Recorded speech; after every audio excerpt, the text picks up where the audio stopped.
नमस्कार साथियों। आज हम बात करेंगे महाकाल लोक पे। अभी अभी हमने देखा जब महाकाल लोक का लोकार्पण किया गया तो उसमें हजारों करोड़ रुपए खर्च करे गए, बड़े धूमधाम से उसका लोकार्पण किया गया, आस्था का एक बड़ा विषय बताया गया। मुख्यमंत्री, प्रधानमंत्री सभी ने तारीफ करी और उनके साथ जितने संत समाज है हमारे वहाँ सभी ने इसके गुणगान गाए, बड़ी बड़ी बातें करी गई और ये सब चीजें हुई। महाकाल लोक खुला और अचानक ये होता है कि एक जरा सी आंधी आती है, पहली बरसात के पहले की एक जरा सी आंधी आती है, उसके अंदर वहां की मूर्तियां खिलौनों की तरह बिखर जाती है, वहां पूरी व्यवस्था पूरी भंग हो जाती है जैसा कि हम देख रहे हैं।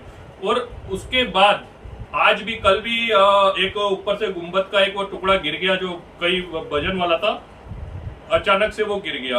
अगर वो अच्छा हुआ कि उस वक्त लोगों थोड़ी देर पहले ही वहां से निकल गए थे, वरना एक बड़ी जनहानि के रूप में हो सकती थी। मैं बात करना चाहता हूँ, विपक्ष ने भी पूरी जोर से ये मुद्दा उठाया, आम जनता पे भी रोष है कि ऐसा हुआ।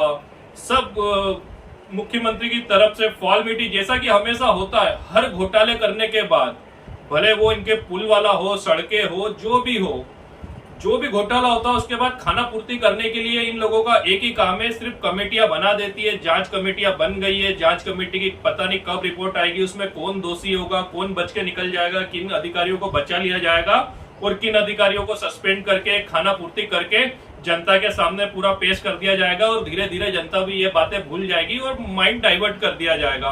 ये सब चीजें हम जानते हैं, नॉर्मल बीजेपी का चेहरा ये होता रहता है। पर मैं इन सबसे हट के अलग एक बात पूछना चाहता हूँ। बड़े बड़े में शंकराचार्य, हमारे धीरेन्द्र शास्त्री बागेश्वर धाम के जो पंडित है वो हो गए, प्रदीप मिश्रा जी सीहोर के पंडित है, और जो शंकराचार्य, मठाधीश, महामंडलेश्वर, जो बड़े बड़े संत होते हैं, मैं आज इन लोगों से, मैं आम जनता से पूछना चाहता हूं इनके बारे में। जब धर्म की बातें आती है तो ये लोग बड़ी बड़ी धर्म के बारे में बातें करते हैं, भगवान महाकाल के बारे में बड़ी बड़ी बातें करना, भगवान ने हमें बनाया, सारी चीजें करना, सब बातें धर्म के नाम पर बड़े बड़े पंडाल सजाए जाते हैं, धर्म के नाम पे लोगों को बुलाया जाता है, आस्था के बड़ी बड़ी बातें की जाती है।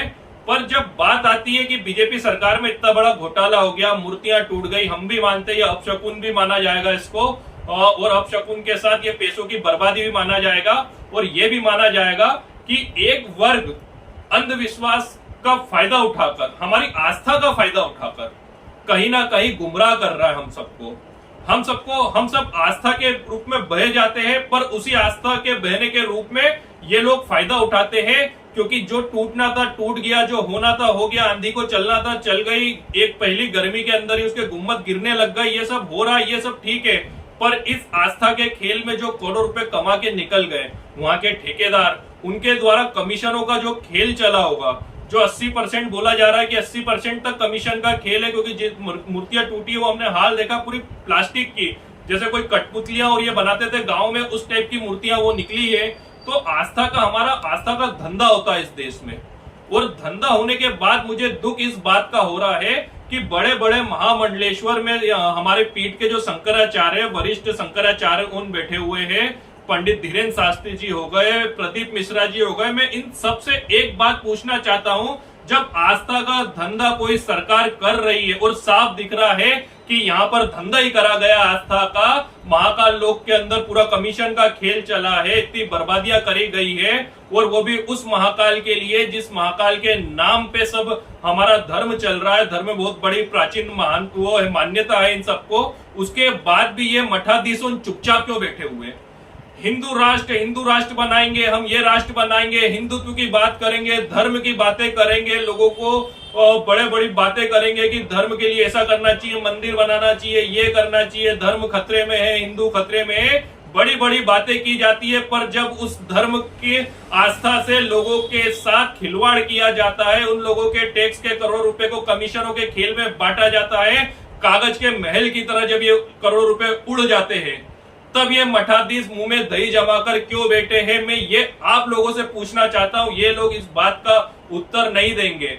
जब ये मठाधीशों बोलते हैं इस बात को, जितने भी बाबा होने ये बोलते हैं कि हम बीजेपी पार्टी को नहीं मानते, हम तो धर्म की बात करते हैं, तो आज इतना बड़ा जब धार्मिक कांड हुआ है तो बीजेपी से सवाल क्यों नहीं पूछा जा रहा है? किसी भी बाबा से, किसी भी महंत, किसी भी महामंडलेश्वर, किसी भी शंकराचार्य द्वारा क्यों आपत्ति नहीं ली जा रही है? क्यों नरेंद्र मोदी से नहीं पूछा जा रहा है? क्यों शिवराज सिंह चौहान से नहीं पूछा जा रहा है कि इस देश में आस्था को तुमने खेल बना के रख दिया, इस देश में तुमने आस्था का धंधा करके रख दिया, क्यों नहीं पूछा जा रहा है? इनका ये चुप रहना कहीं ना कहीं मुझे लगता है कि इनके तार बीजेपी पार्टी से जुड़े हुए लगते हैं मुझे, क्योंकि अगर बीजेपी पार्टी से इनके तार जुड़े हुए नहीं रहते तो बात सिर्फ आस्था की होती, बात हमारे धर्म की होती, तो धर्म के आधार पे इनकी आवाजें खुलती, धर्म के आधार पे मोदी का विरोध करते, धर्म के आधार पे शिवराज का विरोध करते।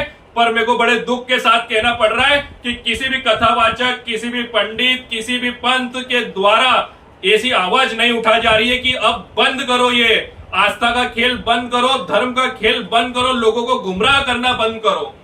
क्योंकि लोगों को तुम आस्था के खेल में, धर्म के खेल में उलझाकर करोड़ रुपए के कमीशन आपस में बांट लेते हो, ये खेल बंद करो। मैं आम जनता को बताना चाहता हूं, ये सब चीजें शुरू से चलती आ रही है और ये अनंत चलती रहेगी। इसको हमको समझना होगा कि हमारी आस्था का कोई फायदा ना उठाए, हमको गुमराह नहीं करे सिर्फ आस्था के नाम पर। हम लोगों ने एक ऐसा चश्मा पहन रखा है कि हमको धर्म, आस्था, पंथ, इनके नाम पर कोई भी गुमराह कर देता है। जरा सी कोई कुछ होता, मूवमेंट होता, कोई फिल्म आ जाती है दूसरी कम्युनिटी को दबाने के लिए, उसके बारे में कुछ फिल्म में झूठ परोस दिया जाता है और उसको पेश ऐसा करा जाता है कि जैसे वो सच हो, जिससे कि हमें आपसी कट्टरता, हमें आपसी भेदभाव और ज्यादा बढ़े। मैं पूछना चाहता हूं इस आम जनता से, देश की जनता से, जो ये विचारधारा चल रही है, जो ये हरकतें चल रही है, ये देश अखंड की ओर जा रहा है या देश टूटने की ओर जा रहा है? आपस में हम मनभेद और बढ़ा रहे हैं या उन मनभेद को दूर करने की बातें कर रहे हैं, जो आज वर्तमान में माहौल चल रहा है? तो मैं आम जनता को सबको बताना चाहता हूं, ना कोई धीरेन्द्र शास्त्री जी इस बारे में बोलेंगे, ना प्रदीप मिश्रा जी इस बारे में बोलेंगे। ये हमको और आपको समझना है कि आस्था का कैसा खेल इस देश में चल रहा है। हर जगह लूट मची हुई है सिर्फ आस्था के नाम पे, क्योंकि आस्था के ऊपर जो भी प्रश्न उठाएगा उनको ये पूरे के पूरे दबा दिया जाएगा। बीजेपी द्वारा आस्था का ऐसा लगता है कि पूरा हिंदुत्व का ठेका ले लिया इन लोगों ने। मैं बताना चाहता हूं, हिंदुत्व तब से है जब से ये लोग थे भी नहीं, इनका अस्तित्व नहीं होगा तब से हिंदुत्व है। सनातन तब से है, पर इस सनातन, इस हिंदुत्व का भावनाओं का फायदा उठाकर, दूसरी कम्युनिटी का डर दिखाकर, इस देश में रहते हम पाकिस्तान का डर दिखाकर, दूसरे देशों का डर दिखाकर लूटा जा रहा है। कुछ लोग इसमें अरब खरबपति बनते जा रहे हैं। अभी मीडिया में आया, अभी तक मोदी सरकार ने अरबों खरबों रुपए सिर्फ पेपर के एडवर्टाइजमेंट में खर्च कर दिए। तो ये हमें समझना होगा। आज हमारे मठाधीश, बड़े बड़े शंकराचार्य, बड़े बड़े हमारे जो कथावाचक है, बड़े बड़े हमारे भविष्यवाचक है, ये सब चुपचाप बैठे हुए हैं। तो ये चुपचाप क्यों बैठे हैं? इनके चुपचाप बैठने में प्रश्न खड़ा होता है, क्या ये आस्था के साथ है या किसी पार्टी के साथ है? इन लोगों को ये बताना होगा कि इस देश में आप धर्म के साथ है, आप महाकाल के साथ है, या बीजेपी पार्टी के साथ है, या नरेंद्र मोदी के साथ है। ये चीज, ये सब मठाधीशों क्लियर करे कि हम मोदी के साथ है या हम महाकाल के साथ है। अगर महाकाल के साथ हो, धर्म के साथ हो और आस्था के साथ हो, तो इस चीज में आगे आकर प्रश्न पूछो मोदी सरकार से कि किसने भ्रष्टाचार करा और कैसे भ्रष्टाचार हो रहा है आस्था के साथ में।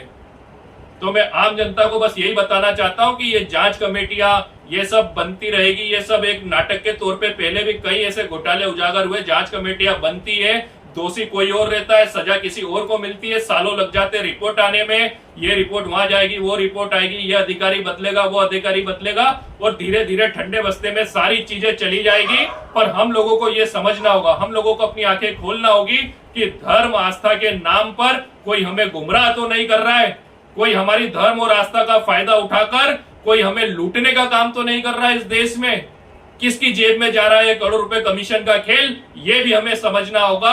और मैं इन बाबाओं से बोलना चाहता हूं कि इन बाबाओं का ऐसे समय पर चुप रहना जबकि बात महाकाल की है, जिसको माना जाता है कि सबसे बड़े कालों के काल महाकाल है, बात महाकाल की है। महाकाल के समय भी उनके महाकाल के साथ भ्रष्टाचार कर दिया, तो मेरे को लगता है कि ये किसको छोड़ेंगे।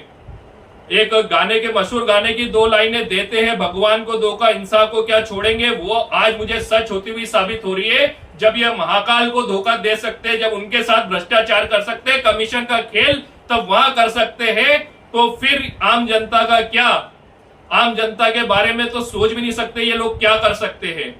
और जब महाकाल लोक के साथ ऐसा हुआ है, सीएस में कई घोटाले हुए हैं, मंदिर बनाने में कई घोटाले होते हैं, तो ये आप और हमको समझना होगा कि इस देश में हमारी आस्था, हमारे धर्म, हमारे पंथ, हमारी जात का गलत दुरुपयोग फायदा उठाकर हमारा लूटा जा रहा है। बिल्कुल डाकू जिस तरह बंदूक दिखा के लूटते थे, ये आस्था के नाम पर लूटा जा रहा है। और आस्था के ठेकेदार सब चुपचाप बैठे हुए बीजेपी के खिलाफ क्यों नहीं बोलते, मुझे समझ नहीं आ रहा। बाबा क्यों नहीं बोलते? एक तरफ सारे बाबा सारे संत बोलते कि हम किसी पॉलिटिकल पार्टी से रिलेट नहीं करते, हम किसी पॉलिटिकल पार्टी में नहीं है, हम धर्म और आस्था की लड़ाई लड़ते। तो इस लड़ाई में क्यों मुंह से आवाज नहीं निकल रही है तुम्हारी मोदी और शिवराज के खिलाफ?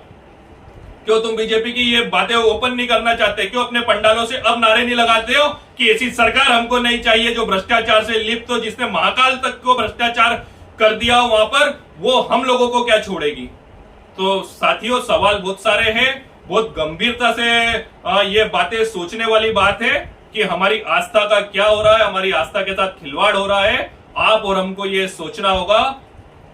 धन्यवाद। मैं राहुल निहोरे, सचिव मध्य प्रदेश कांग्रेस कमेटी।